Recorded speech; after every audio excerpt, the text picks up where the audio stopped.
Um, Car Cartalia. Ano sir, yung squat to jump sir. Okay, squat to jump or squat jump. Ano pa? Meron. Meron pang dalawa. Yes, Karanto. Side to side po. Side to side lunges. Okay, then last one. Sige, Lord. High knees po, sir. Okay. Yung high knees. No? Ayan yung um, 5 na uh, wait lang. Wait lang. Ano nangyari?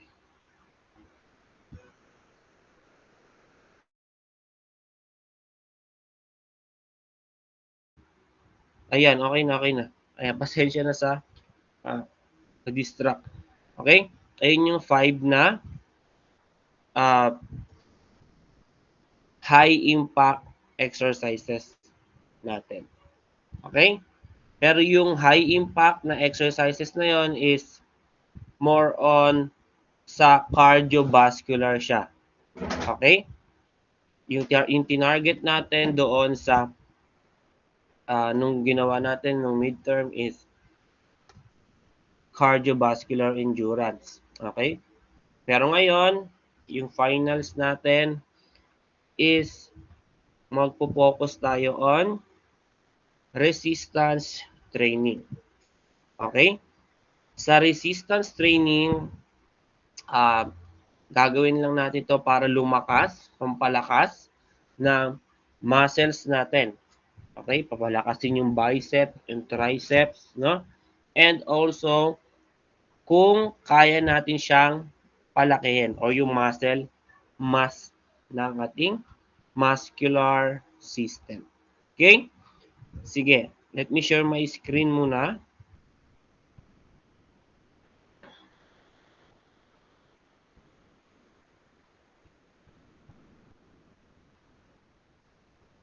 Ayan. Nakikita na po ba ang aking presentation? Ayan. Ayan. Sige, nakikita naman, no? So, ayan. Topic natin for today is resistance training. So, ano nga ba yung pinagkaiba ng resistance exercise and resistance training? Okay? Sa resistance exercise is dito papasok yung single workout lang. Okay? Or single session lang ng exercise, ng resistance exercise. For example, isang araw ka lang nag-exercise, different exercise. For example, push up, curl up, squatting, lunges, no? Yun ay resistance exercise. Kapag isang araw ka lang nag-exercise sa loob ng isang buwan, 2 buwan, 3 buwan. Okay? While yung resistance training is mine-maintain mo yung resistance exercise, no? Or nagkakaroon tayo ng many or ng mga consecutive exercise over time. For example, sa 1 week is gumagawa ka or 2 times a week ka nag-resistance exercise, nagpo-push up, no? 8 kahit 8 pa yan. Kunyari, ngayong araw, 8 push-up lang ginawa mo. Bukas, 8 push-up. Then rest. Then 8 push-up, no? That is resistance training pa rin. Kapag sinabing resistance exercise ulit, um, it refers to single exercise session lang or single uh, workout lang siya. Okay? Klaro po ba?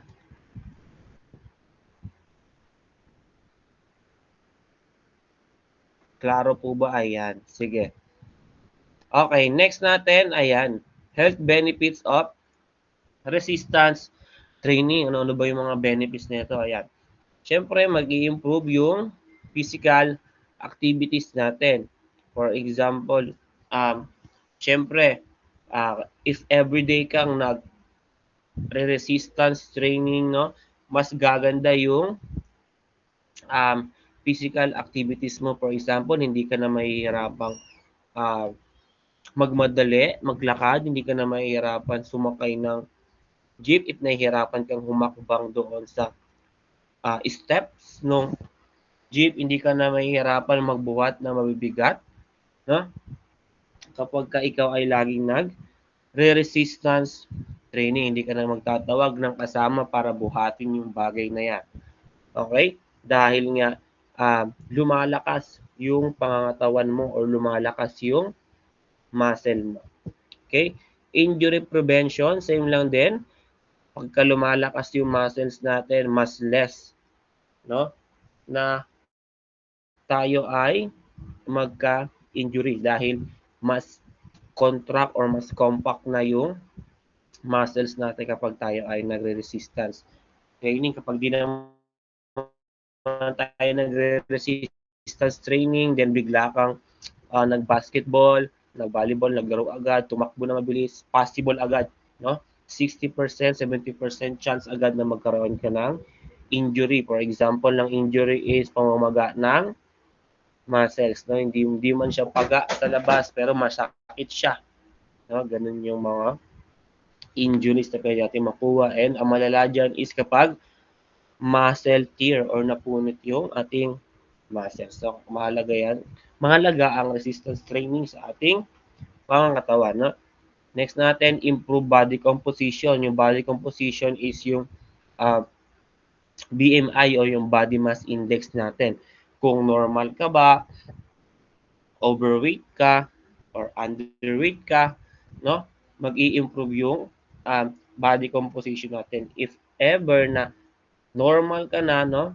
Pero nagre-resistance training ka pa, no? So, parang may stay mo yung pagiging normal mo and gaganda yung tone ng katawan mo.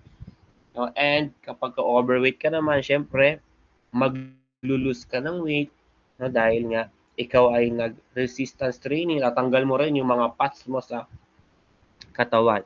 And kapag underweight naman, mas lalaki yung muscle mo. Kaya magdadagdag ka ng timbang. Pero, hindi ka rin naman makakapag-lose ng weight, no? If lagi kang kumakain. Okay? Kailangan ng attitude sa pagkain, disiplina sa pagkain. Okay? Para mabalik mo sa normal. If overweight ka, para mabalik or mapunta yung BMI mo doon sa normal. Okay? Hindi yung kakatapos mo lang mag-resistance training ngayon, tapos bukas yung rest day mo, Jollibee, yung rest day mo ay Sangyup, no? Hindi ka pa rin babalik sa normal kapag ganun ang iyong routine. So, kailangan pag mayroon tayong resistance training, kailangan mayroon tayong disiplina and attitude sa pagkain. Okay? Pipiliin natin yung mga pagkain natin. Okay? Ayan. Enhance self-image and quality of life. No? Siyempre, gaganda yung imahe mo. No? Lalaki yung katawan, magkakamuscle, si sexy, no? And yung mga benefits diyan, improve muscle and bone health, no, with aging. Prevention and management of chronic disease. Siyempre, kapag nag-exercise tayo, hindi lang naman to sa resistance training, kahit sa cardiovascular endurance is malilesen natin yung pag magkaroon ng mga diseases like high blood, mataas yung cholesterol, no? High yung sugar, and yung mga mape-prevent natin. Okay? Sige. Next natin is, ano nga ba yung types ng resistance training? Okay? There are two types. First is yung static exercise or tinatawag na isotonic. Okay? Ay, hindi pala. Ang static exercise pala is isometric pala. Okay? My bad. Okay? Static exercise is isometric. So, pag sinabing isometric is hindi gumagalaw. Okay? Pag tayo ay nagre-resistance training, pag static exercise ang gagawin natin, hindi gumagalaw ang muscles, excuse me, hindi gumagalaw ang joints. Ano-ano nga ba yung mga example ng exercises na pwede dyan sa static exercise? Pwedeng planking position, push-up position, wall sit, no? Lunges na naka-hold, pwede yon. Okay, naka-squat na naka-hold, static exercise yan. It means hindi gumagalaw yung muscle and joints natin. Okay? Next natin is dynamic exercises. So, sa dynamic exercises, syempre, kung sa static ay naka-stay lang siya, isometric, no? Sa dynamic is isotonic. Ito na yung isotonic. Pag sinabing isotonic is gumagalaw. Nagmo-move yung muscles and joints natin. Okay? Ayun lang naman yung pinaka-meaning yan. Na for example ng dynamic exercises is push-up, bicep curls, tricep dips, squatting, lunges, movement, alternate, no? Yan yung mga example ng dynamic. Kasi gumagalaw na yung muscles natin and joints natin dyan. Okay? If gusto mo mabilis yung pag-improve ng muscle mo, mas magandang gamitin ang dynamic. Okay? And kung gusto mo namang tama lang, nasa process lang. For example, beginners kasi tayo. No, talagang zero knowledge pa tayo or zero pa lang yung nagagawa natin. Mag-start tayo or day 1 pa lang tayo ng exercise natin. Pwede tayo mag-static exercises. Okay? Okay. Ayun lang naman pinagkaiba niya. Yung dynamic kasi mas mabilis magpa-improve or magpalakas na muscles. Okay? Ayan. Sa muscles, next naman natin pala is dynamic muscle contraction. Sa dynamic muscle contraction, ano ba yung mga types ng pagko-contract ng muscles? First is concentric. No, hindi yan call center. Concentrics, no? Charis. Okay? Concentric, pag sinabing concentric is nag-shorten yung muscle while contracting. For example niyan, nag-flex kayo ng bicep nyo, boys. Nag-flex ng muscles, then nag-contract, tinignan nyo yung bicep nyo, that is concentric. Nag-shorten yung muscle. Okay? While yung other type ng contraction is eccentric. So, kung ang concentric is to shorten, syempre ang eccentric ay to lengthen. Or, pwede ring mag-stretch. Okay? O, sige, tingnan natin. Nakikita ba ako? Nakikita po ako? Ayan, sige. Kapag concentric, nag-flex ng bicep. Nag-flex, do? Bicep, ito yung bicep. Okay, pag nag-flex, concentric. Kasi nag-shorten yung muscle natin. Then, kapag eccentric, nag-lengthen, binalik natin sa normal. Yan, pero nakakontract pa rin yung muscles natin. That is eccentric, yung bicep. Okay? Yan lang naman ang pinagkaiba nila. Hindi lang yan sa bicep, basta lahat yan ng klase ng muscles natin. For example, yung abdomen natin o yung abdominal muscles natin, kapag tayo ay yumuko, that is concentric kasi nag-shorten yung mga muscles diyan sa abs natin. Then kapag tayo ay binalik sa normal or in-extend pa natin hanggang likod, okay, that is eccentric.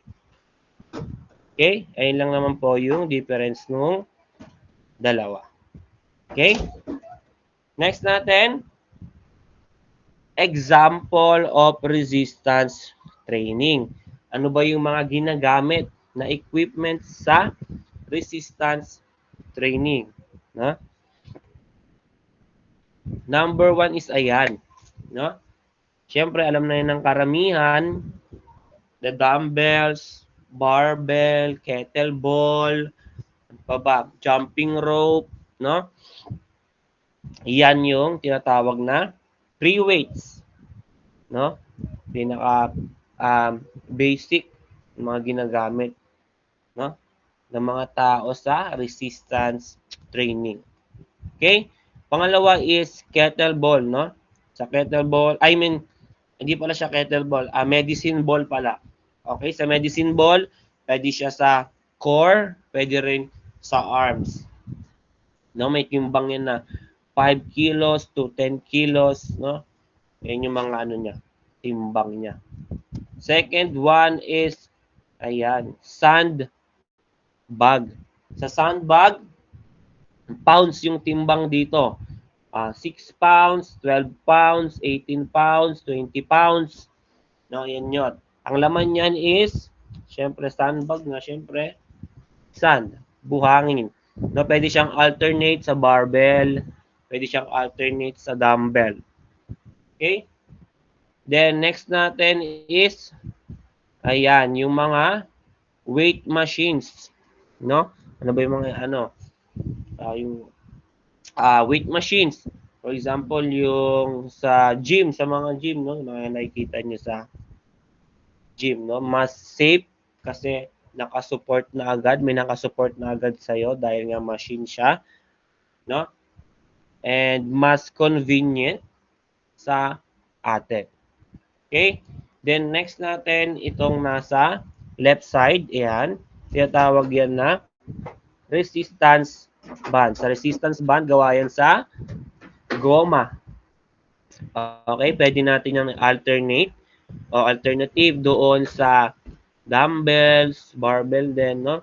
Pwede rin alternative doon sa sandbag. Okay, madaming nagagawa yang resistance band na yan. Okay? Then yung next natin, yung nasa kanan, ito is tawag dyan is suspension equipment. No, yung tool na to ay gumagamit ng gravity and yung user's body. For example, ayan, naka-lean forward siya, ginagamit niya yung weight niya, no? Para mag-exercise or para mag-resistance training. Okay? Suspension equipment ng tawag niya. Okay, next natin, syempre, wala nang iba, kundi ang body weight, no? Pinaka-safe, pinaka-less gastos, no? Hindi na tayo bibili ng kung anek-anek, ng free weights, ng medicine ball, no? Mga machines na natin kailangan mag-gym para mag-resistance training. Okay? Okay, ayun lang naman yung mga pwede natin gamitin sa resistance training. Nandiyan pa ba kayo?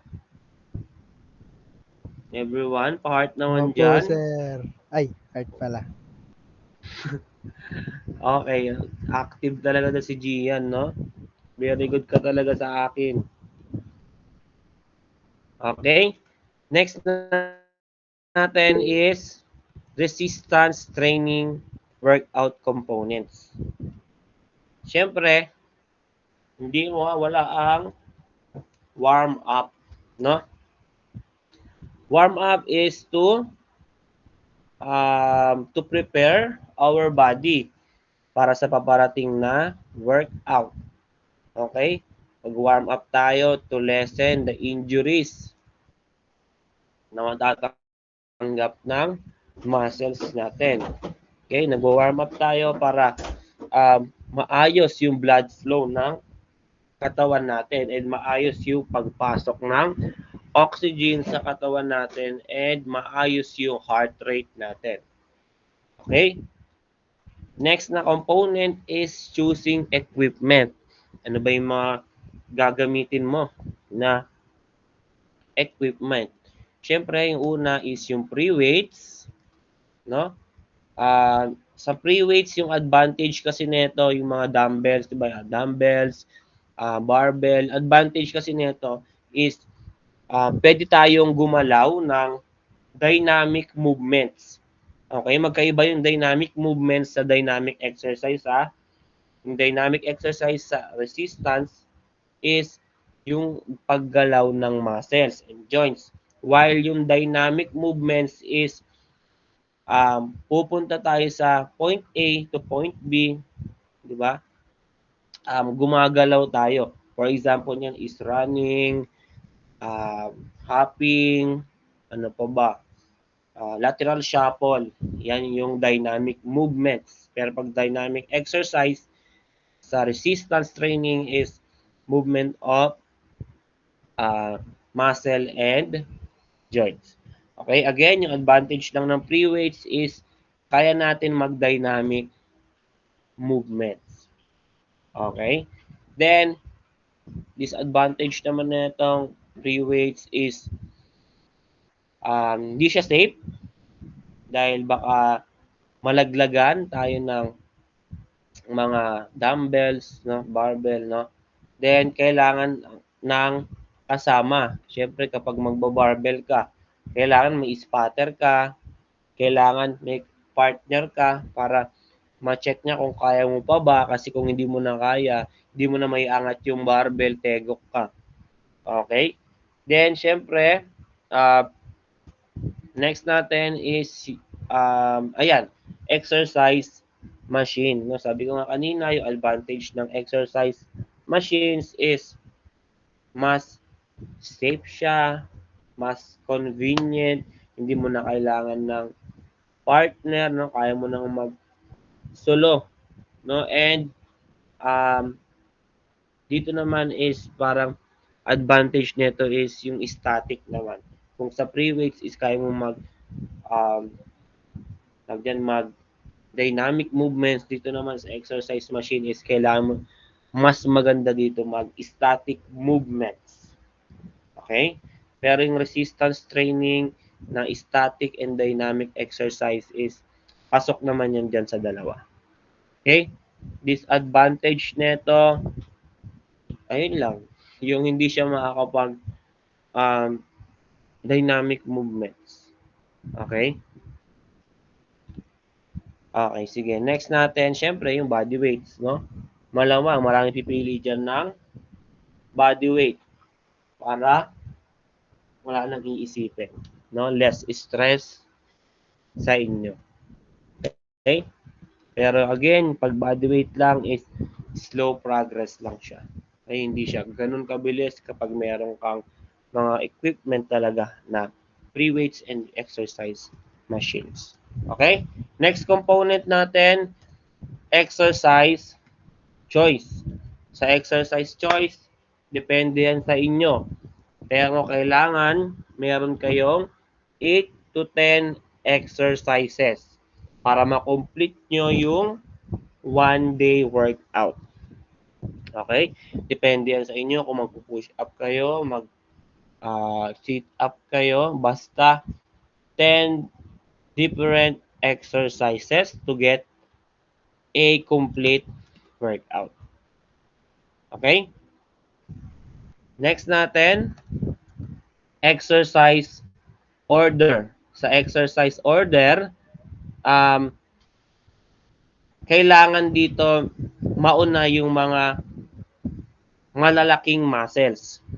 Ano-ano ba yung mga malalaking muscles? Or, for example, ikaw, gusto mong mag bicep curls agad. Gusto mong unahin ang bicep and tricep mo palakihin. No? Mas maganda kung unahin mo, kung gusto mong magpalaki ng bicep and tricep, unahin mo muna yung chest mo. Unahin mo muna yung shoulder mo and yung back mo. Kasi malalaking muscles yon. Huwag ka muna sa maliit. Baka pag maliit, ang inuna mo, hindi agad masuportahan ng malaki na muscle, injury ang malaki. Okay? Pwedeng inuna mo yung bicep curls, tsaka yung tricep, di mo pinapansin yung shoulder mo. Tapos bigla kang may ginawa kang exercise na pang shoulder, biglang mapunit yung shoulder mo, no? Ayun, kailangan unahin muna natin yung chest, back, and shoulder bago yung bicep and tricep. Ano yung mga example nun? Sa chest, pwede tayong mag-push up ng wide, yung malaki yung um, space ng kamay. Okay? Ano pa ba? Sa back natin, pwede tayong mag-pull up sa latissimus dorsi. No? Sa shoulder, pwede tayong close push up or pwede tayong um, deltoid raise, no? Shoulder raise, no? And kung gusto mo naman unahin yung abs mo and yung calves yung nasa baba, yung tinatawag na mangga, no? Kung gusto mong unahin yon, much better na uunahin mo yung quads and hamstring mo. Okay? Ayun lang naman yung uh, mga dapat nyo unahin. Tandaan nyo na unahin nyo lagi yung chest, back, or shoulder, then quadricep and hamstring.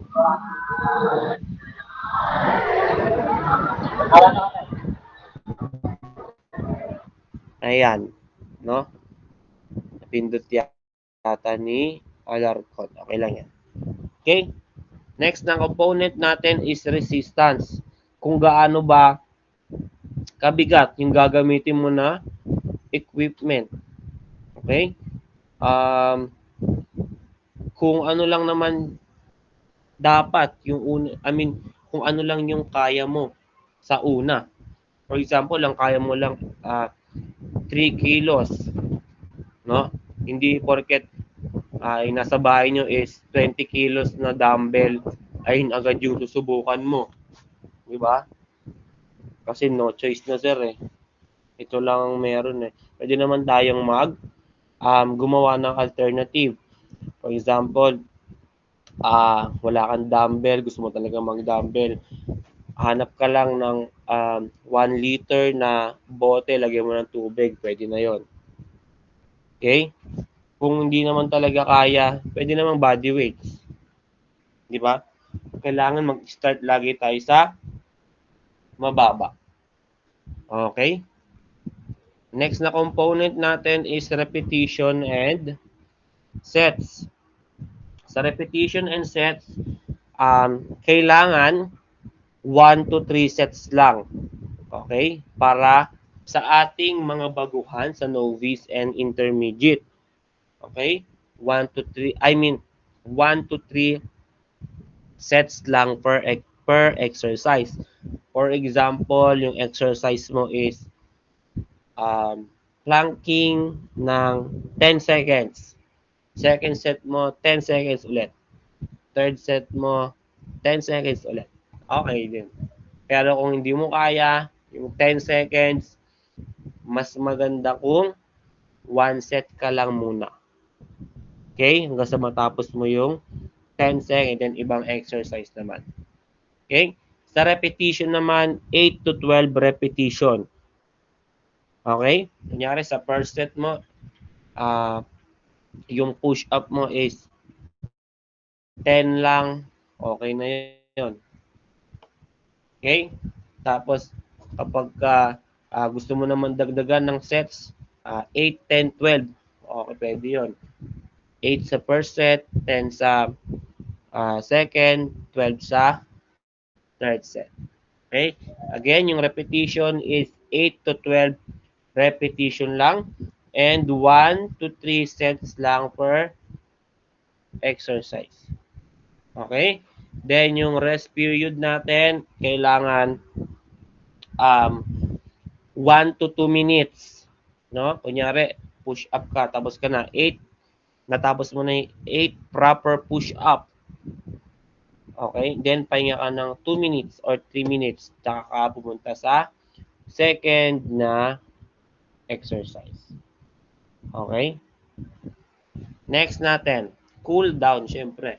Kung merong warm up, meron ding cool down. Sa cool down, ibabalik lang dito yung normal state ng katawan, yung normal na tibok ng puso, yung normal na body flow natin, I mean yung blood flow natin, then yung pagpasok ng hangin, no, mas babagal na.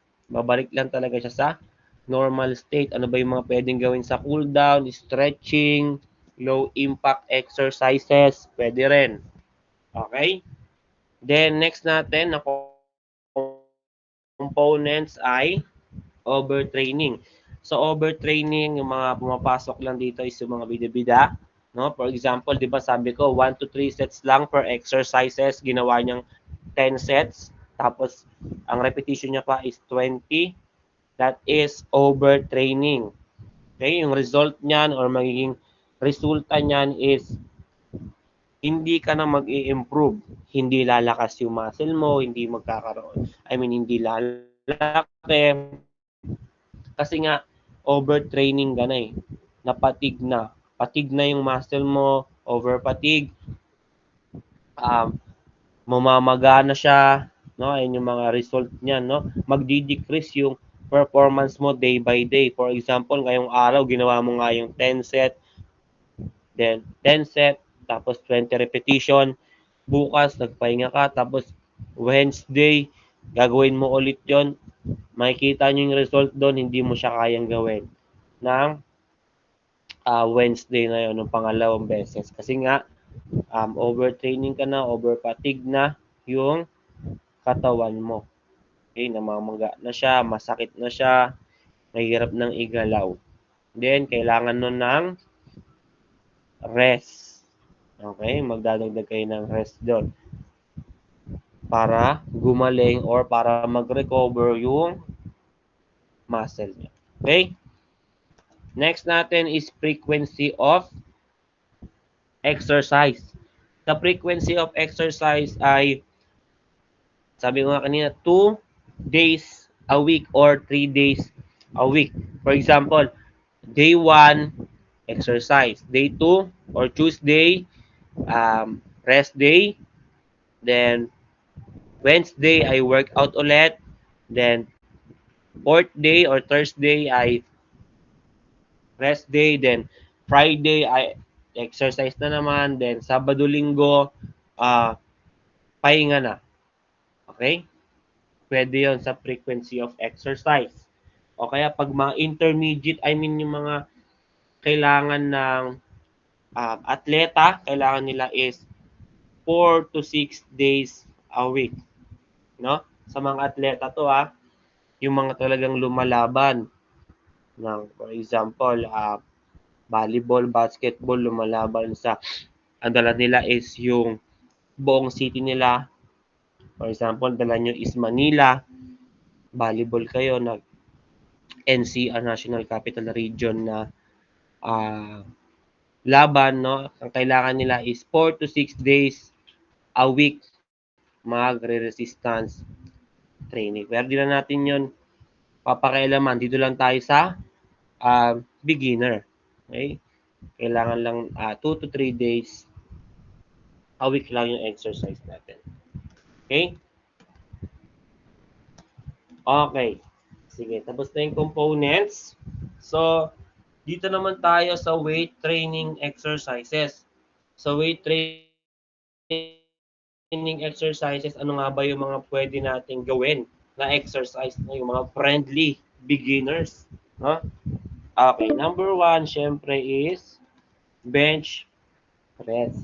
Sa bench press, ayan, yung nasa kaliwa ay free weights, yung nasa kanan ay exercise machine or weight machines. Okay? Sa bench press, ang target niyan is pectoralis major, ayan, or yung pectoralis natin at yung muscle natin sa chest, yung tricep and yung deltoids natin.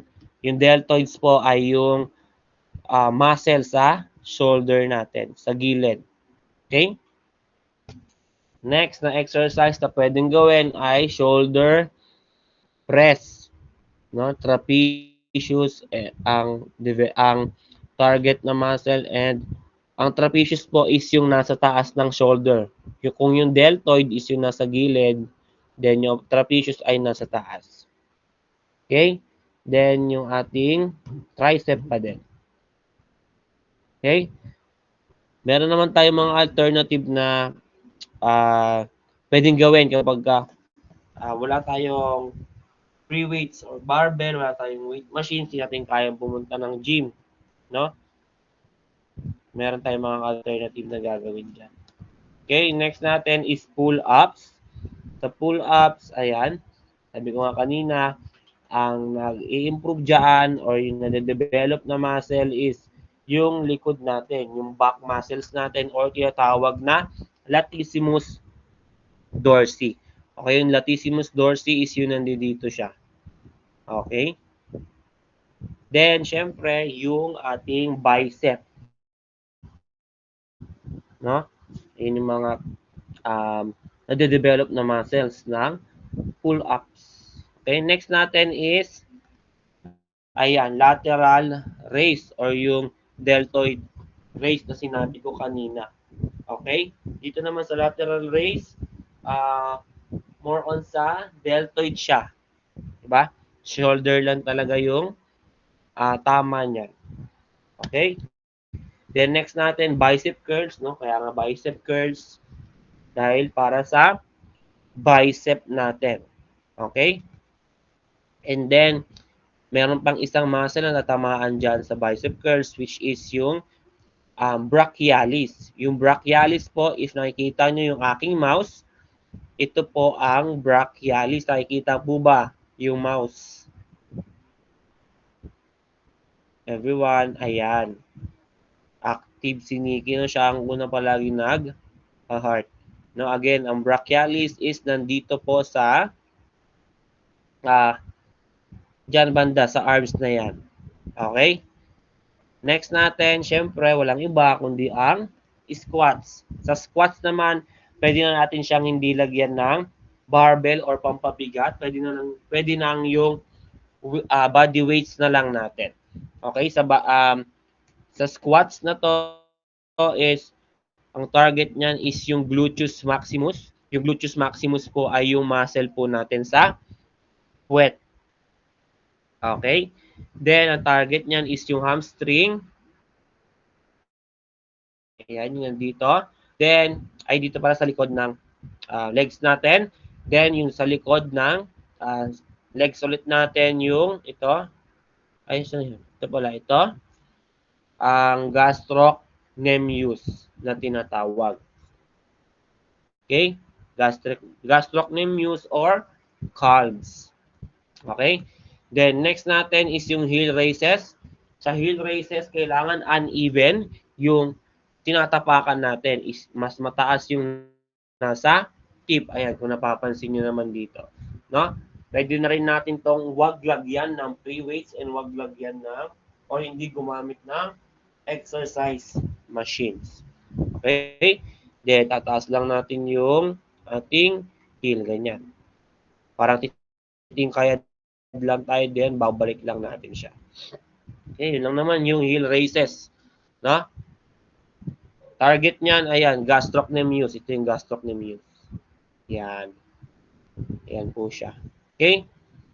Next natin is curl-ups and crunches. Sa curl-up and crunches, kahit body weight na lang yung gamitin din natin dito. No? Kasi sa abdominal naman to. Sa rectus abdominis, ang tawag sa abdominal muscle natin. Okay? Yun yung mga target dyan ng curl-up and crunches. Okay? Kaya pwede natin yung gawin sa bahay kahit walang mga equipment. And kung meron naman equipment, sige, okay lang.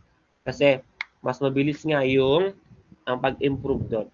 No? Mas makikita agad yung improvement kapag merong free weights and exercise machines. No? So, ayan, yung 8 exercise na gagawin natin kung meron tayong kung meron tayong equipments. Pero kapag sa bahay lang tayo, ito na. exercise you can do at home. Okay, number 1, syempre is lunges. Ang target niyan is yung quadricep, hamstring, and yung ating gastrocnemius. No, kailangan yung ating legs ay 90 degrees. Okay? Then, next natin is mountain climbers. Target niyan is abdominal, then legs natin. Yun yung mga gagawin natin sa bahay natin, no? Then, ayan, bicycle crunches sa abdominal or rectus abdominis, yung target niyan, and oblique. Yung oblique na muscle po natin is yung nandito siya, nasa gilid ng ab natin. Okay? Next natin, or yung last one na pwede natin gawin na sa bahay natin, or ito ay planking position, push-up position. Okay? Or static exercise. Okay? Yung target dyan is yung abdominal pa rin natin and also the shoulder. Okay? Question po. Yan. Sige, ano pong question?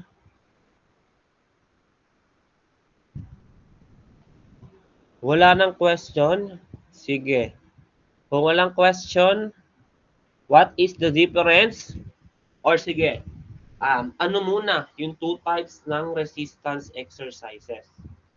Sige. Class, ano po ang 2 types ng resistance exercise? Karanto. Static exercise po or yung isometric, tapos dynamic po, isotonic po.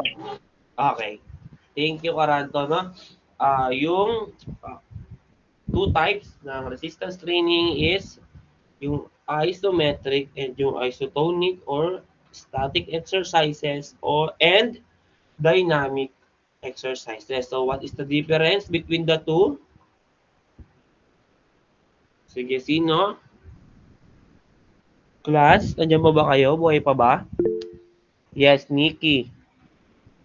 Sir, yung sa isometric or yung sa static, hindi ka gumagalaw. Bale, ayun nga po, doon di siya gumagalaw. So, sa dynamic naman po, or yung isotonic, nagmo-move po yung muscle. So, example exercises po nun ay yung push-ups and lunges. And dun po sa sa static po, sir, yung planking or wall sit, mga ganun po. Okay, sige. Thank you, Nikki. No, ayun. Tama yung sagot ni Nikki. Okay? Sige. Ano naman yung 2 types ng muscle contraction? Sige, iba naman. Tinawin. Concentric po tsaka eccentric. Concentric and eccentric. Okay, ano naman yung pinagkaiba nila? Si concentric po pag finlex, pag kinontract forcefully. Tapos si eccentric po pag may muscle formation pa din kahit naka-rest. Okay, sige. Thank you, Tinawin. Okay? Pag eccentric, nag-shorten yung muscle while contracting, and kapag eccentric is nag-lengthen or humahaba, nag-i-stretch or nagre-rest. Okay? Questions? Wala namang question? Sure na? Yes po. Sir, tanong ko po pala kung kailan yung exact date na magiging finals natin po. Wala pa naman yung exact date na naging finals natin, no? Kasi tapos na ba kayo sa midterm sa ibang subjects? Yung iba po, sir. So wala pa talagang, hindi pa completely natapos lahat ng mga subjects kasi ang alam ko is May 13 pa talaga yung pinakatapos ng midterm. Okay? Ayun, sige. Kung wala nang question, pwede na magtanong kay, i-chat si President and then i-address sa akin or pwede rin i-direct na lang dun sa GC natin. Okay? Medyo di lang ako makapag-reply kasi medyo busy din si Sir palagi. No? Maraming ginagawa and yung mga paparating na may pinaghahandaan na mga laban. Okay? Ayun lang naman. Sige, kung wala ng question, please open your cam. Everyone, para makita ang mga